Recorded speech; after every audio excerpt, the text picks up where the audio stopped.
안녕하십니까, 박훈탁TV입니다. 오늘 방송은 미국에서 국가와 은행이 가을에 부도를 낼 가능성에 대해서 알아보겠습니다.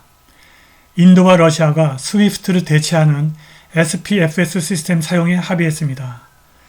미국의 베스트셀러 작가이고 유명한 투자자이며 자유지상주의 철학자인 더그 케이시가 미국이 국가부도를 내야 한다고 주장했습니다.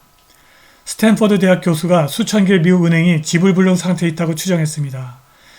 변동성 지수 빅스가 9월달에 70에 이른다는데 500만 달러 베팅이 들어왔습니다. 방송 전에 한 말씀 드리겠습니다. 여러분도 잘 아시다시피 제가 해임 취소 행정소송 진행하고 있습니다. 광주와 제기한 터무니없는 손해배상 청구 소송도 준비하고 있습니다. 제가 매우 어렵습니다. 여기 후원 계좌 있습니다. 자율구독료 부탁드리겠습니다. 미국 밖에서 달러 패권 붕괴가 구체적으로 나타나고 있습니다. 인도가 국가 간 은행 결제를 위해서 SPFS 시스템을 채택하기로 러시아와 계약을 체결했습니다.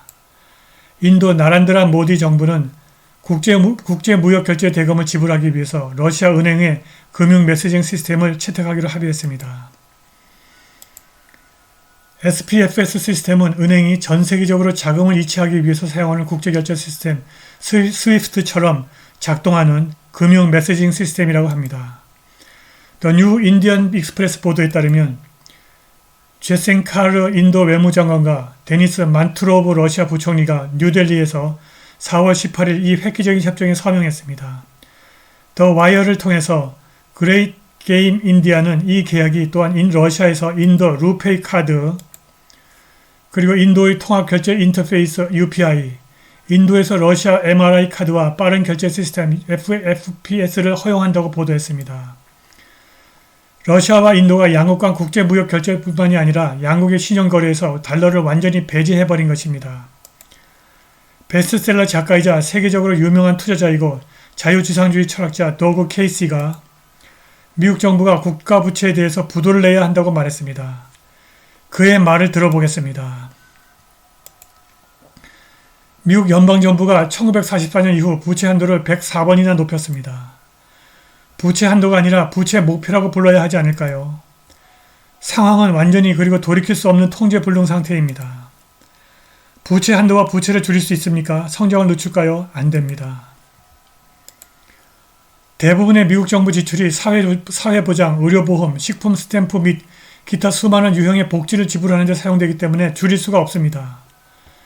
그런 것들은 자르기가 매우 어려울 것입니다. 수백만 명의 타락한 미국인들의 철법통을 깨는 것은 사회적 불안을 야기할 것입니다. 게다가 분쟁을 조장하면서 군산복합체를 주로 지원하는 이른바 국방예산도 있습니다. 500억 달러의 해외 원조, 전 세계에 있는 엄청난 규모의 대사관 운영비, 그리고 CIA 및 모든 유형의 비밀 예산을 포함해야 하기 때문에 국가부채는 공개된 것보다 훨씬 큽니다. 모든 정부기관은 자체 확장에 열중하고 있습니다. 그들을 운영하는 관료들은 그들의 부처 예산을 매년 늘려야만 그들의 중요성이 증가한다는 것을 알고 있습니다. 연방기관의 성공은 더 많은 사람을 관리하고 더 많은 돈을 지출하는 데 기반합니다. 당연히 이러한 모든 기관은 암처럼 자랍니다. 결과적으로 부채 한도는 허구입니다. 부채는 정부의 매우 위험한 전반적인 재조직화가 없으면 통제할 수 없을 것입니다. 그리고 해결이 불가능한 금융재앙이 오기 전에는 정부의 전반적인 재조직화는 없을 것입니다. 미국 고위 관료들은 달러를 계속 찍어낼 수 있기 때문에 부채에 부도를 내야 할 이유가 없다고 말하지만 더그 케이스는 미국 정부가 연방 부채에 대해서 부도를 내야 하는 5가지 이유를 제기합니다. 첫째, 부채에 대해서 부도를 내지 않으면 미래 세대가 부채를 갚기 위해서 노예가 되어야 합니다. 방탕한 사람들은 빚을 지고 있지만 모든 사람의 자녀와 손자들은 빚을 갚아야 하는 공경에 처해 있습니다. 그것은 부도덕한 것입니다. 미래에 대한 관심이 조금이라도 있다면 미래 세대가 노예가 되지 않도록 구해야 합니다. 둘째, 미국 정부에 돈을 빌려준 사람들을 처벌해야 합니다. 미국 정부에 돈을 빌려주는 자들은 정부의 모든 어리석고 파괴적인 일을 용이하게 합니다. 그들은 보상이 아니라 처벌을 받아야 합니다. 셋째, 공식적인 디폴트가 대안보다 낫습니다. 곧 무너질 100층 건물이 있습니다. 이것이 갑자기 무너질 때까지 기다리는 것보다는 통제된 철거가 유쾌하지는 않지만 더 나은 대안입니다. 넷째, 채무 불이행은 적어도 잠시 동안 미국 정부의 추가 차입을 불가능하게 만들 것입니다. 미국 정부가 항상 부도를 내는 아르헨티나 정부처럼 신뢰할 수 없는 실체로 노출될 것입니다.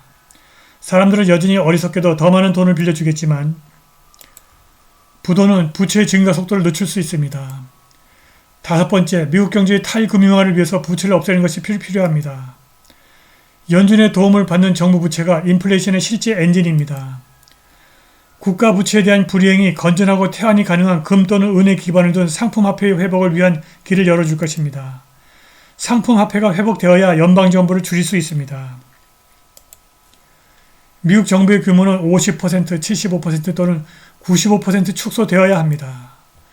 시도하기 전에는 미국 정부의 규모를 얼마나 줄일 수 있을지 알 수 없겠지만 최소한 미국이라는 개념이 살아남기 위해서는 정부 축소가 반드시 필요합니다. 상품화폐를 사용하는 것 자체가 미국 정부의 규모를 크게 축소할 것입니다.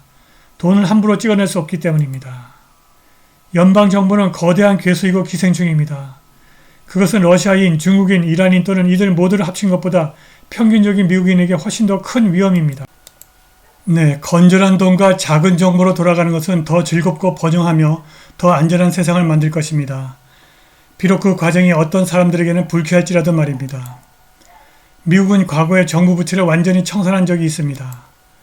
1835년 앤드루 잭슨 대통령은 국가 부채를 완전히 갚은 최초이자 유일한 대통령입니다. 그러나 오늘날 승인된 부채 32조 달러, 우발 부채 수십조 달러, 미확인 부채 수십조 달러를 갚는 것은 절대 불가능합니다. 이전에 미국 정부가 부도를 낸 적이 있습니다. 남북전쟁 중 링컨 대통령이 이른바 그린백 커런시를 인쇄하여 채무 불이행을 했습니다. 루즈벨트 대통령이 금 가격을 온수당 20.5달러에서 35달러로 올리고 시민이 보유한 금을 몰수했습니다. 그것은 부도였습니다. 닉슨 대통령이 1971년 외국 정부가 보유한 금 1온수에 35달러를 지불하겠다는 브레튼 우즈 약속을 깨고 부도를 냈습니다. 결코 미국에서 국가 부도는 불가능한 옵션이 아닙니다. 그리고 5월 2일 스탠포드 경영대학원 아미트 세루 교수가 더 가디언지어와 인터뷰에서 미국 은행 4,800개의 거의 절반이 지불 불능 상태, 인솔번시에 있다고 추정했습니다. 통화긴축은 긴 시차 9개월에서 12개월을 거쳐 작동하기 때문에 작년에 많은 금리 인상이 아직 실물 경제에 영향을 미치지 않았습니다. 향후 분기에 미국 은행 시스템은 대출 기준 강화로 인해 더 많은 파산이 발생할 수 있습니다. 세르의 뉴욕타임스 특집 기사에 따르면 2조 7천억 달러의 사업용 부동산 대출은 평균 은행 자산의 약 4분의 1을 차지하는데 이 대출의 대부분은 향후 몇 년 내에 만기 도래하여 더 높은 이자율로 재융자해야 합니다. 특히 장기 임대 및 제한된 임대료 상승 조항이 있는 상업용 부동산의 가치가 떨어져서 채무 불이행 가능성이 증가합니다. 대공황 때 금리가 상승하면서 부도율이 약 1%에서 약 9%로 증가했습니다. 가을에 미국에서 국가와 은행이 동시에 부도를 낼지도 모르겠습니다. 미국 파생시장에서 어떤 거래자가 9월달에 주가 변동성 지수 빅스가 70으로 폭등하는데 무려 500만 달러를 베팅했습니다. 70이면 여기쯤에 여기죠. 예. 다른 이런 리만 브라더스 사태 이런 그때 수준까지 오른다고 예측한 것입니다. 빅스가 90으로 오르면 4억 달러의 수익이 발생합니다. 오늘 방송은 여기까지입니다. 감사합니다.